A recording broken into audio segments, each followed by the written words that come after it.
Hello, hello! Pete's Packs here, and we're back with Throwback Thursday, episode number 71. Let's see, this week we're going to start Coldsnap. Start off with Beyond the Grave. So, Coldsnap was a really interesting set. It was meant to replace Homelands as the last set in the Ice Age block. So originally it was Ice Age Alliance's Homelands, if I remember correctly. And, yeah. Coldsnap replaced Homelands. Homelands, oddly enough, considered one of the worst sets of all time. But it gave us Didgeridoo. So that's a whole thing. Let's see, starting off today we have the Jund-colored Beyond the Grave deck.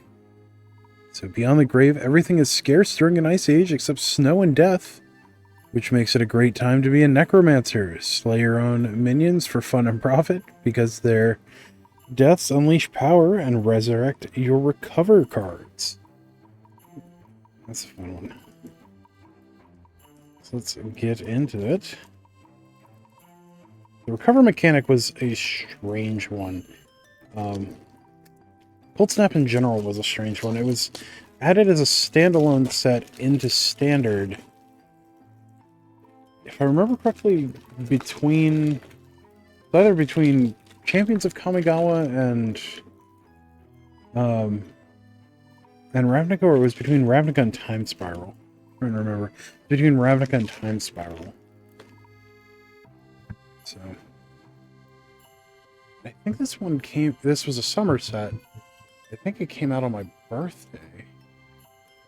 Now that I think about it, I was judging at the time. Pretty heavily.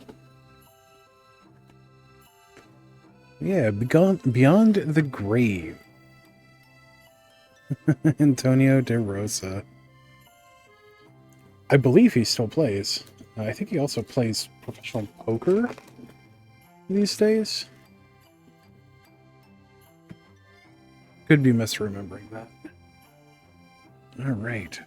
If Beyond the Grave, are you a new player? Maybe you should check out 9th edition. That's pretty much what it says. Let's see, we've got a breakdown of some of the cards introduced or reintroduced with Coldsnap. So, snow cards, which this was when they first introduced snow as a type. Snow-covered lands from Ice Age and Alliances were a thing. So they expanded that to also other permanent types.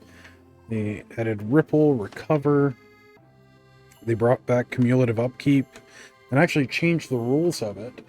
This is when it introduced time counters, if I remember correctly, or age counters. Age counters. And then there's a bit for the story of Coldsnap. Then we have playing the deck and the contents. So we have 12 swamps, 9 mountain, 3 forest, 2 insidious bookworms, 1 Keljoran dead, and the ones that are starred are reprints from Ice Age. The double starred ones are from Alliances.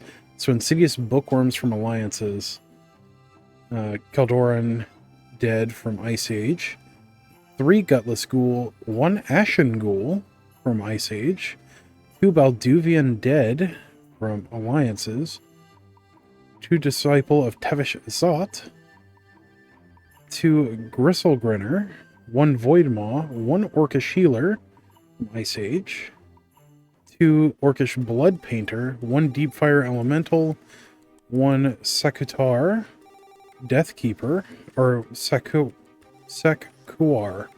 Deathkeeper, 1 Dark Ritual. That's the odd looking one. I think that was also the first new border Dark Ritual that had ever been printed from Ice Age. 3 Grim Harvest, 2 Casting of Bones from Alliances, 2 Dark Banishing from Ice Age, 2 Krovikan Rot, 1 Soulburn from Ice Age, 2 Death Spark from Alliances. Death Spark was one heck of a card when it was in Standard. Well, Type 2 at the time. Two barbed sextant from Ice Age. One cold steel heart, which was a fantastic mana rock at the time. And one skull catapult. Very nice. So let's see what these cards are. Alright. Zoom in a bit. And refocus. There we go. Skull catapult. This catapult. Art by Byron Wackwiz. 4 mana artifact. 1 tap. Sacrifice a creature. And it deals 2 damage to target creature or player. Nice. And they added, of course, the colored set symbols for the reprints. Cold Steel Heart, art by Mark Romanowski. 2 mana snow artifact, comes into play tapped. When it comes into play, choose a color, tap, add 1 mana of the chosen color to your mana pool. So this produces snow mana of that color. Again, it was a fantastic mana rock at the time. Still isn't a bad one. Barbed Sextant, art by Amy Weber. Let's see, 1 mana artifact, 1 tap, sacrifice it, add 1 mana of any color to your mana pool, draw a card at the beginning of the next turn's upkeep. So it is a slow cantrip, or slow trip, on a mana filter. So it's like, what's the card? Chromatic Star, but slightly worse. Or Chromatic Orb. We have 2 Barbed Sextant. Death Spark. Yeah, this was the hotness back in Alliances. Art by Mark Tedden. For red, it's an instant. It deals 1 damage to target creature or player. At the beginning of your upkeep, if it's in your graveyard with a creature card directly above it, you may pay 1. If you do, return it to your hand. So this was back when you had to absolutely keep track of the order of your graveyard. It's a little less of a thing now, but it used to be a pretty big deal. We have 2 copies of Death Spark. Next up, Soulburn, art by Rob Alexander. A lot of people thought this was a functional reprint of Drain Life, just a little bit worse. But it was a bit different. But art by Rob Alexander, X, 2 and a black for sorcery. You can only spend black or red mana on X. And or red mana, so a mix of them. Soulburn deals X damage to target creature or player. You gain life equal to the damage dealt, but not more than the amount of black spent on X. The player's life total before... Or... Hold on. You gain life equal to the damage dealt, but not more than the amount of black spent on X. The player's life total before Soulburn damage dealt or the creature's toughness. Okay, that's right. So you couldn't overpay. That's what it was. So it was limited either to the amount of black mana spent, the toughness of the creature, or the total life of the player. See if I get that to focus a little better. There we go. That was always a weird one. Rovican Rot, art by Michael Sutphin. 2 and a black for an instant. Destroy target creature with power 2 or less, and then recover 1 black. When a creature is put into your graveyard from play, you may pay 1 black. If you do, return this card from your graveyard to your hand. Otherwise, remove this card from the game. So if you had a creature die, you were able to pay to bring it back, and if you didn't, it got exiled. This was also before the Exile Zone existed. So that was the whole thing. Exile Zone was actually introduced in the set after this. Dark Banishing, art by Drew Tucker. 2 black, instant, destroy target non-black creature, it can't be regenerated. Here's a solid one. We have 2 Dark Banishing. Casting of Bones, art by Anson Maddox. 2 and a black for an enchantment aura, enchant creature. Whenever an enchanted creature is put into a graveyard, draw 3 cards, then discard 1 of them. So, this occasionally sees play in some really niche situations. It's still a fun card, though. 2 copies. Grim Harvest, art by Zoltan Boros and Gabor Sixai. 1 and a black for an instant. Return target creature card from your graveyard to your hand, and then recover 2 and a black. So, it's pretty handy in late games and limited. Dark Ritual, that awesome Justin Hampton art. For black, it's an instant. Add 3 black to your mana pool. I think we all know what Dark Ritual does by now. This was the first printing of Dark Ritual in the new frame time. Sekuar, Deathkeeper, art by Jeff Miracola.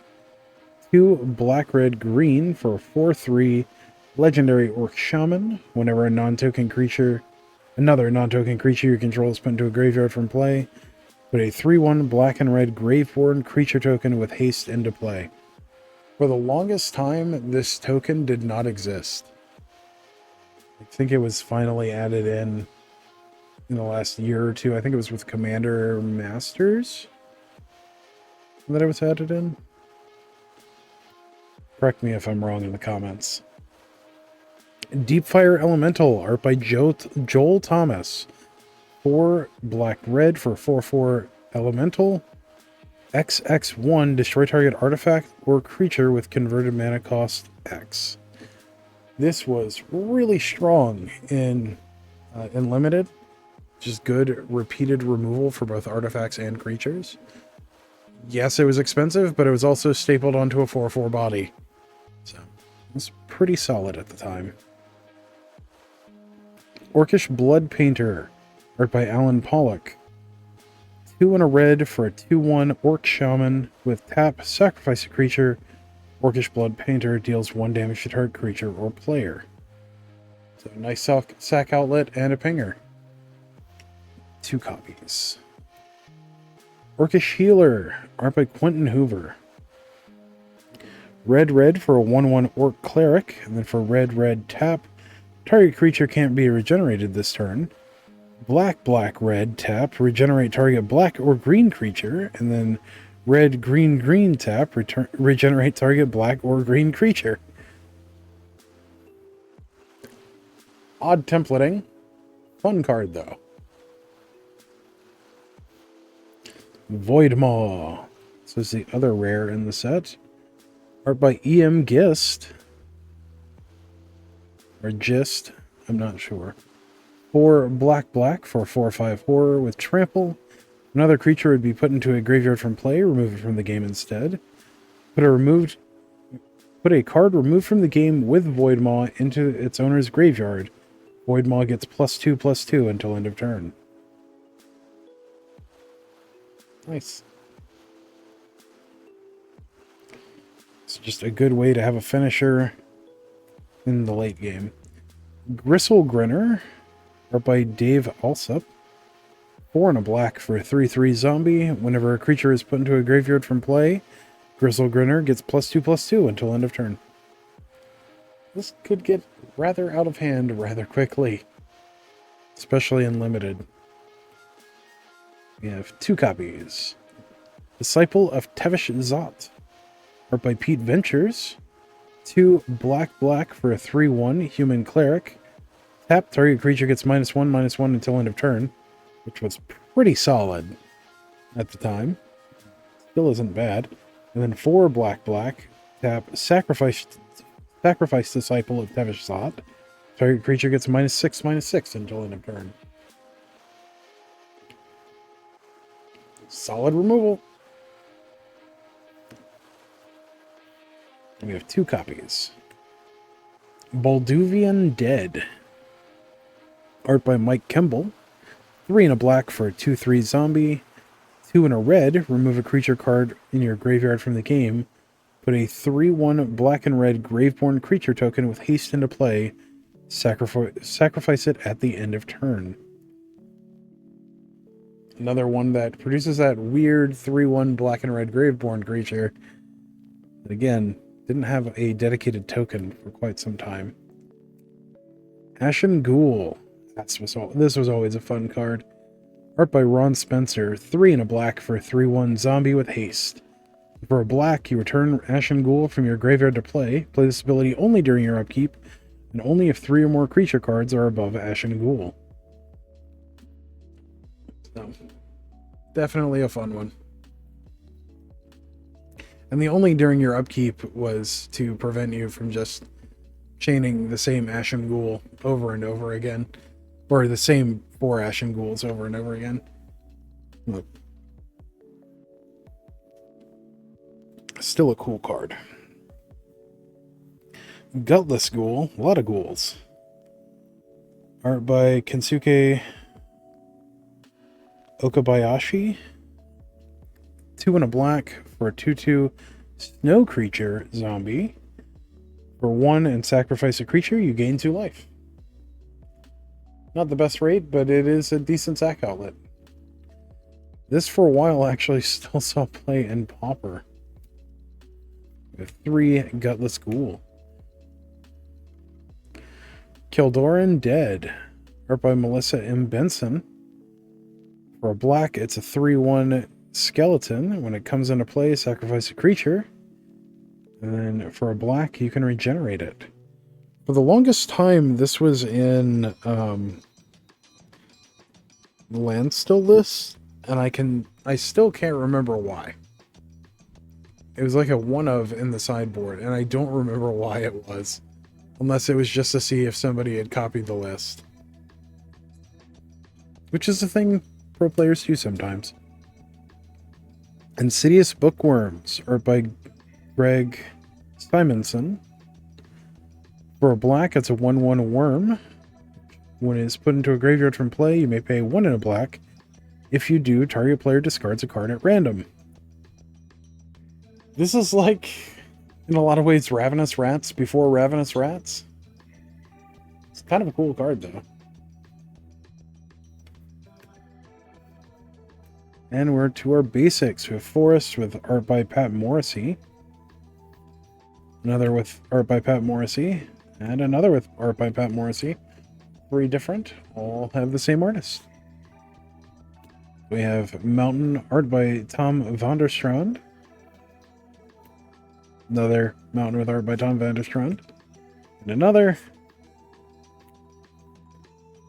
I believe he did all of the mountains in Ice Age, which these are reprints of those arts. I think this is the only time these were in this frame, too.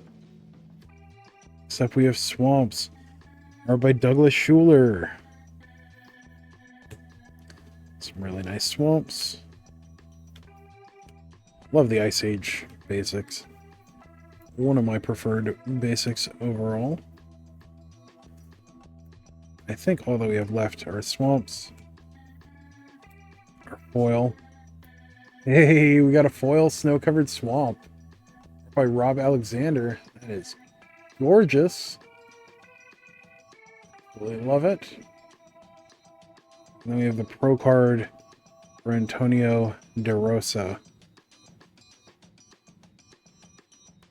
Very nice. That silly Italian-American guy. All right. Well, thank you for joining me on this adventure. This was Beyond the Grave from Coldsnap way back in 2006. So, as always, don't forget to like, share, comment, subscribe, all that good stuff for the algorithm. It really helps us out, and I really appreciate it. And until next time, stay awesome. We'll see you in the next one. Thanks. Bye.